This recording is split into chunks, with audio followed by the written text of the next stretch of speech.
These teens living away from their parents are often preyed on by sex traffickers. We found several examples and learned why sometimes these victims are treated like prostitutes. 22nd and Greenfield on Milwaukee's South Side is an area known for prostitution. But what community advocates say most don't know is many of those people are actually trafficking victims. So Milwaukee is known across the country for a place to come get your pimp training. It's often referred to as a mecca for sex trafficking. And one of the most vulnerable groups is teens living in out-of-home placement like foster care or group homes. They're out on their own. There's no parent or guardian with them. In a study, Dr. Amy Obregon, the former commander of the Milwaukee Police Department's Sensitive Crimes Division, found from 2013 through 2016, 85 minors in out-of-home placement were victims of sex trafficking, and she says the real number is likely higher. We have a lot of victims that just won't come forward and say they're being victimized, or maybe don't even realize that they actually are a victim.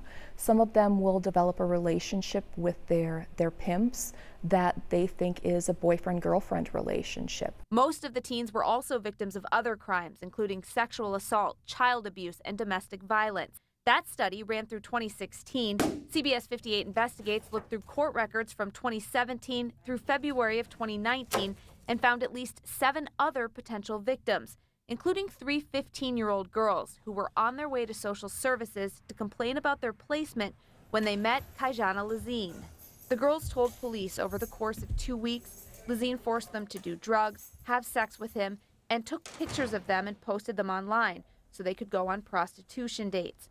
One of the victims tried to leave and says Lazine punched her and threatened to kill her. Lazine is now charged with multiple felonies, including trafficking a child. If they truly believe the threats that the traffickers are telling them, that they could die or that their family could die or that they're going to get beaten, their survival instincts kick in. Experts say one of the biggest problems is that sex trafficking victims, even minors, are often treated like prostitutes. It's not against the law to cite and charge a minor with prostitution, even though they are not consensually able to consent to sex by law. It's a paradox. Assembly Bill 41 would change that. The so-called safe harbor legislation would outlaw citing minors for prostitution. More than 30 other states have already passed similar laws.